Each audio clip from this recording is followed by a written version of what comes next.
Great, Doug. Good to see you. He is the author of Four Soldiers. And now we want to go to Geoff Stults. Hey, Geoff. Oh, Nicolai. I'm sorry. My fault. Nicolai Fuglsig. What is it? Fuglsig. Oh, my God. So, Nicolai, thank you so much. Now we have Trevante Rhodes. Hey, Trevante, where are you? Mr. Jerry Bruckheimer. And Chris Hemsworth. Chris, come on down. Producer Molly Smith. And producer as well as star Thad Luckinbill. Geoff Stults. Sean Coppers. And then General Dostum, Navid Negahban. Thank you all for being here. And I'll tell you what, just to make sure that everyone knows your voices and who you are, let's go ahead and start with Doug. If you'll just introduce yourself and, sort of your name, rank, and serial number. Sure. My name is Doug Stanton. I'm the author of 12 Strong. I'm really pleased to be here and thrilled with this film. It couldn't be a greater honor for a writer. Thank you. Okay. I am Nicolai Fuglsig. I'm the director of 12 Strong, and it is also a true honor to be here today. And I'm still pinching myself in arm. I can't believe that I made it to here, but I'm deeply honored to be here. I'm really thankful. Trevante Rhodes, and equally honored to be here with the rest of these guys. Jerry Bruckheimer, one of the producers. Thank you all for coming. I'm never going to cut you off again. That's okay. Anytime. It's the last film I'll do. Chris Hemsworth, I play Captain Mitch Nelson. I'm Molly Smith, one of the producers. Thad Luckinbill, one of the producers, and also got the pleasure of playing one of these guys. Geoff Stults, play Sean Coppers. Navid Negahban, and I'm playing General Dostum. In the comic book world and fantasy-based sort of heroes and so on, and it was a lot of fun, but desperately wanted to do something with some real heart and something more grounded, and this script came along a few years ago. My first instinct was I couldn't believe it was a true story. I knew about this conflict and this war, like a lot of people, but not about this mission, and I was sort of engrossed and shocked and fascinated by the details. Then speaking with the real guys through the process, and there's just such an honesty and an openness and a lack of sort of, dramatization or ego or so on as they retell and recount these events, and such a humility, and as you say, they're the real heroes, and that, to put themselves in these positions in harm's way with their safety in jeopardy, but for the rest of our safety, is something beyond admirable, something that is inspiring, and something that, I felt an honor to be asked to play this character and be part of the story, but, definitely felt the weight of that responsibility. I think we all did, and was very thankful that we had the real guys there. We had this amazing cast, crew, producer, we had Doug, this sort of resource of knowledge at our fingertips. So it was an incredible experience and one that I'll remember for a long, long time. Yeah, For all the actors. It would, yeah. You guys want to? Go ahead, Trevante. All right. Well, I mean, I think the difference between a warrior and a soldier is warriors lead with their heart, soldiers lead with their mind. And I think it's very valuable to lead with your heart, because that's, at least in my opinion, that's the only thing that's the most truest and most honest form of reaction in any way. So, I mean, most of the times when we think and lead with our mind, we make mistakes. So, yeah, I mean, I don't know, it's just an honor again to have the opportunity to embody someone who I really feel is a warrior and the best life. Chris, come on, everybody. Yeah. Last time I ever cut you off. No. I'm just going to try and repeat, all your knowledge. Anyway, here you go.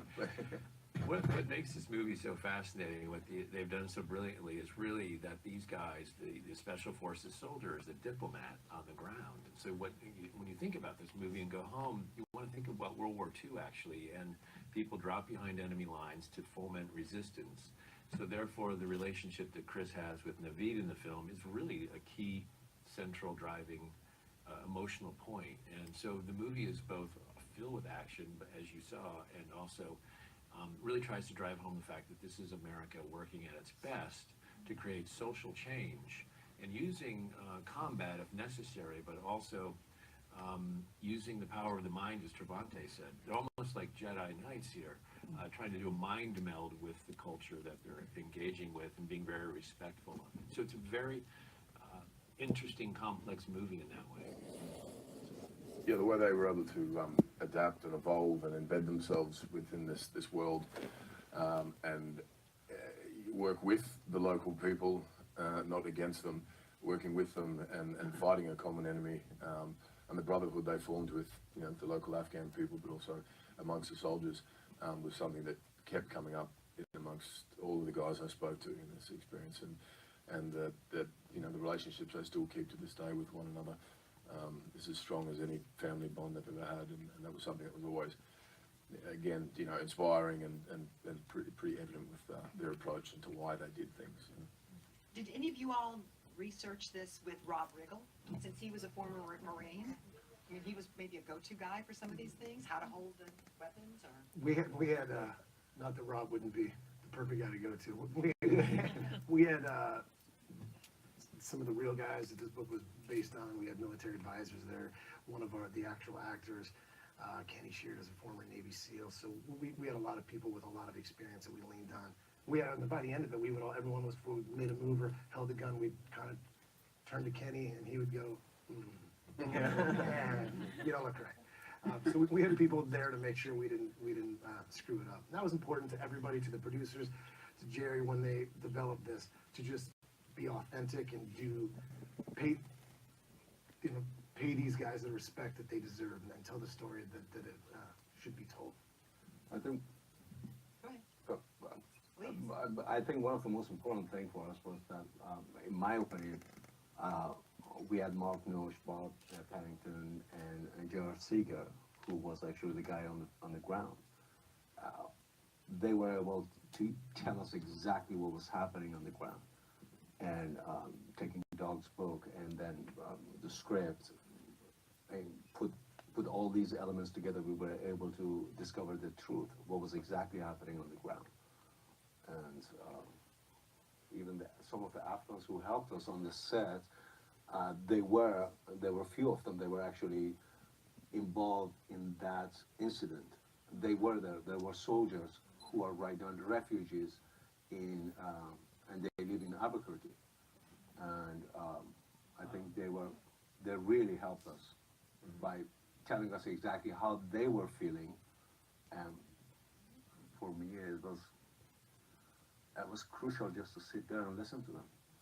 And it was great too, because Navid reached out to a lot of these communities, and he should get a lot of credit for that. It was great to have the real people there, authentic Afghans who knew it, just like we had authentic people teaching us how to, you know, do the military stuff right. We had them as well, and thank you, Navid, for that. My pleasure. No, one of the most important things was because I think this is the first film that truly shows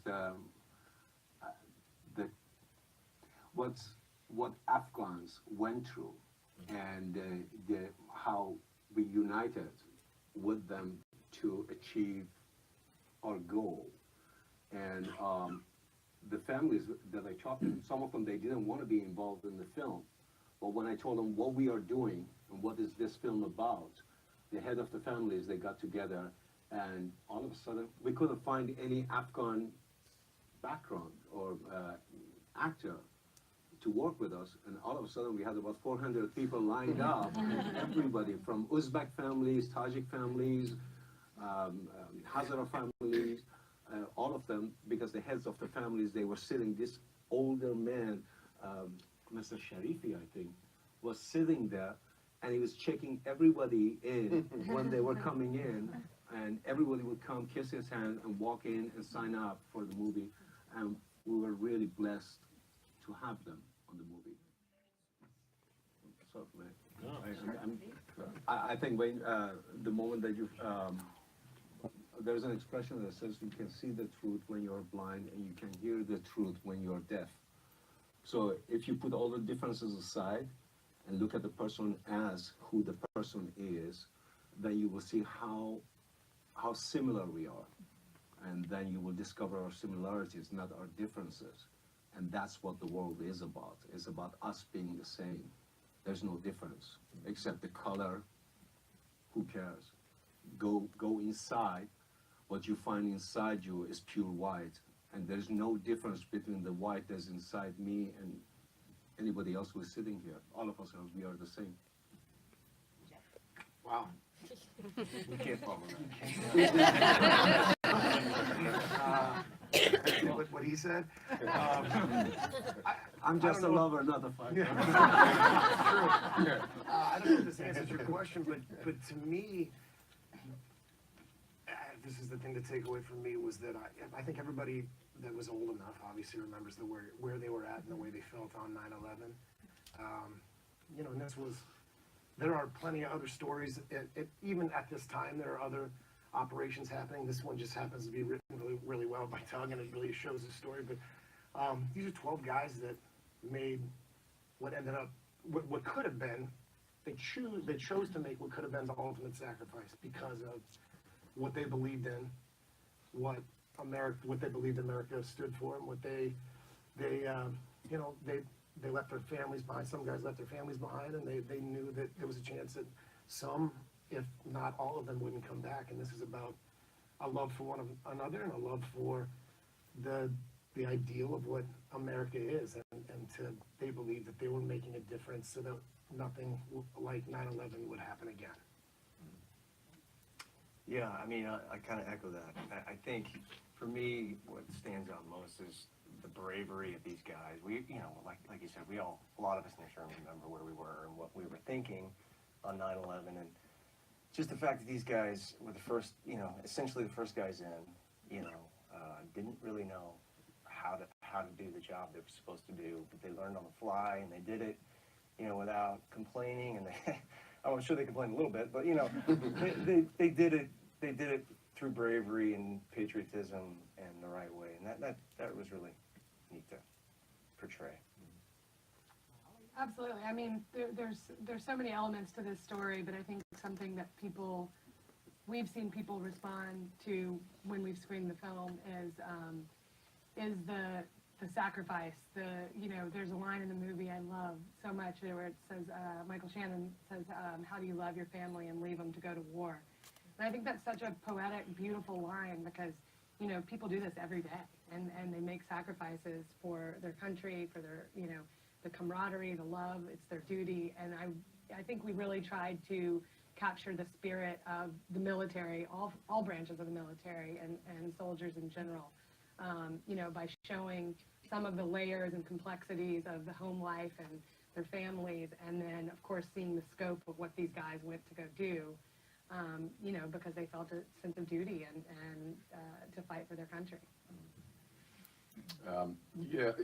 Something that I feel like a big thing that I took away from this experience, and this was definitely with the real guys themselves talking about how important it was for them, for their own survival first, when they first got there, to convince the local people they were fighting with that they weren't there to occupy the country, they were there to chase the same enemy.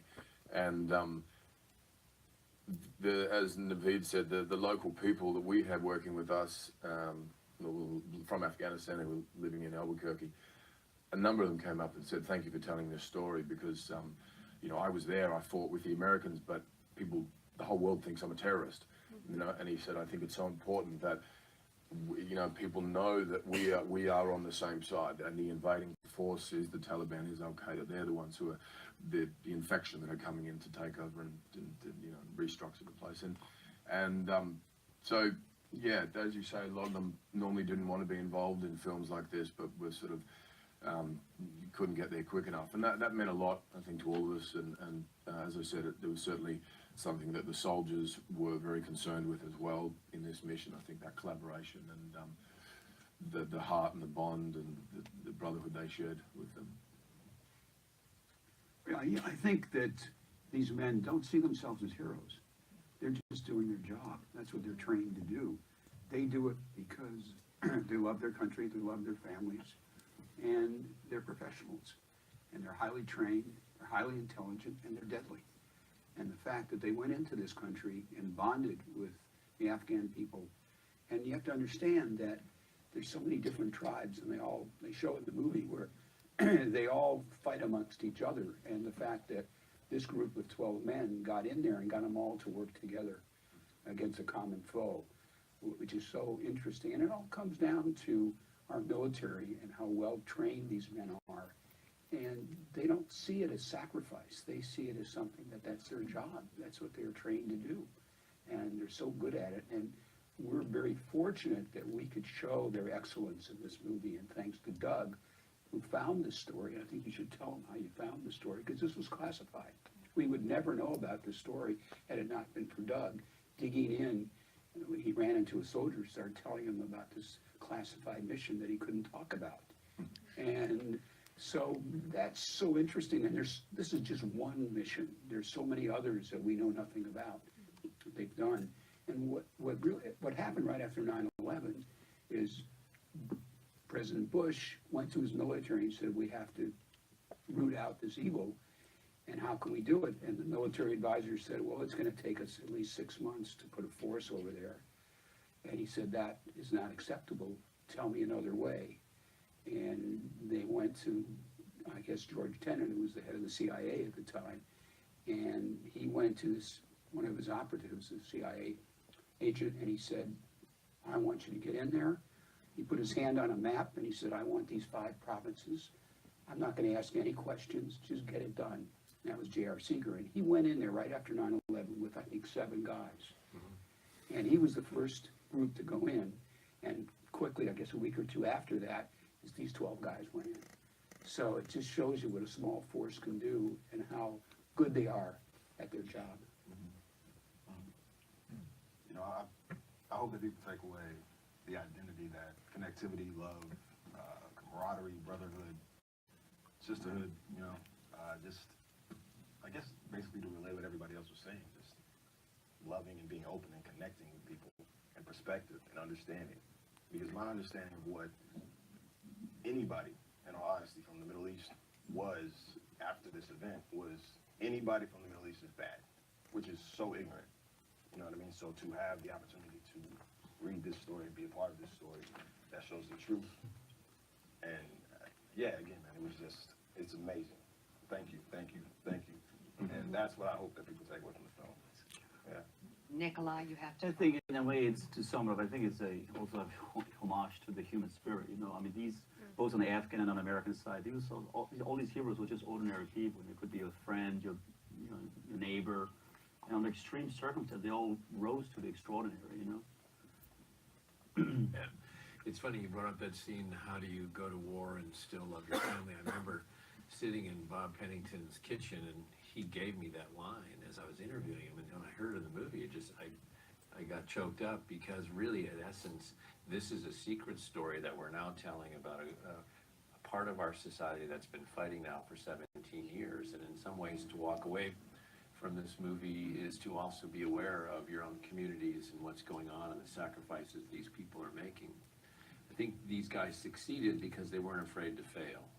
And we talk so much about success in this country, which is great, but the reality is the SF, the Special Forces guys, are trained to learn how to fail. And if you go home to your homeschoolers, that is one thing that you could really take to them about what you can learn and to be adaptable and open to change. And, you know, these sound like kind of abstract ideas, but the people that Trevante and everyone else, and Chris and Geoff and are playing, that's what they go to school on. So this is a completely different kind of take on the combat movie. Walking up the hill, my lungs were burning. It was, it's funny, we had these little gator trucks that would kind of be whipping people up and down the hill, and occasionally be like, oh, it's cool, I'll run up there. And within like 3 steps, you know, the mountains like this, you've got all your gear on, and the altitude, and it was like, bring the truck back. So yeah, we're incredible, peak condition. Now we did, 3-4 weeks of military training, weapons training, and for me that was the most important thing. From that was more the sort of chemistry and bond that we formed. I mean, obviously the sort of technical side of things was an absolute must. But it's tricky to fake that sort of the connective tissue that links all the exposition and so on at times together, and all the little kind of moments and jokes and beats in between the bigger scenes was just because of the contribution of all the guys and our friendship that we'd formed in that training. So. Yeah, there were no stuntmen at all, actually. I have pictures the first week that we were rehearsing. I used to ride horses, so I said, okay, I go there. I forgot how old I am, so I went and the very first week, I never forget, I was riding, then I went into a gallop, and my trainer was telling me, don't gallop, don't. I'm turning around to talk to him, and all of a sudden the horse is up in the air, jumping over the bush. I didn't know what to do. I came back, and that was it. For 2 weeks, I was walking like this. But when we were shooting the movie, the guys, they had to help me to get off the horse, on the horse. It was good. It was good. It was a good training. It was always important for me to try and portray Afghanistan in the most accurate way. And we've seen so many movies that try and get the terrain right, and I really feel we did it. We really took pains to go to very remote areas. I think the landscape is a huge character in the movie also, and it was important that we sort of brought all the elements together and sort of immersed ourselves in that environment. And I wanted all the composition, the lensing to be like an epic war painting. Every frame, should be like hostile, barren, cold, no comfort, So it was important that the viewer felt instantly sort of hostile, uncomfortable in these environments. And I think we did really well with it, yeah. We felt it too. It's important that you made us. That was great. I think it made a difference, a huge difference. It did, yeah. I mean, having all the sort of, everything's on fire, the bombs, the noises, the smoke, and so on. More smoke, smoke. That was the common, thing that Nicolai would be yelling. More fire, and we'd be like, no, less. We can't see. But it's just, you don't have to act at that point. You're reacting to the environment in the most authentic way. Actually, real quick, all you guys write that down. No, actually, Brian was very helpful because when I came in, I wasn't that familiar. I didn't know who General Dostum was or is. And his book is a biographical book about Dostum. So it's the different side of this story. And I had to, I used that to have an understanding, and Brian really helped me to understand Dostum. And also Mr. Ayub Irfani, who flew in from Afghanistan. He's, I think, General Dostum's ambassador. And he flew in and he brought us some of the gear that actually Dostum wore and some of the stuff that they use. And he came and brought me pictures and told me stories. I'm grateful to both of them. Thank you so much, Brian. Thank you. I appreciate it. Doug, you should. Yes, when I was composing the book, I started in 2003, just shortly after the action of the mission, and the guys asked me to provide pseudonyms. So sometimes you'll see that in the book. But I fast forward to 2011, we're walking down Fifth Avenue with the same cohort of soldiers behind the horse soldier statue at its dedication. And so the world has changed in that regard. I'm thrilled to hear a lot of the complex questions here, because it kind of shows what the film is. It's not just your typical military, action flick. It's so much more than that. It's, it's a story of bravery. It's a story of camaraderie. It's a story of brotherhood in a very unique way. And, we were so honored to tell this story. And Jerry always finds the most interesting stories. And I think most of his stories are usually about exactly what he said, the triumph of the human spirit. And I love that we were able to portray that. And I'm so honored to sit up here with this incredible cast. And thank you so much. Thank you all so much, of course. This movie, 12 Strong, opens January 19th. best of luck to you guys. Thank you all for everything. And get in the book. There's a lot more in the book. So, for soldiers,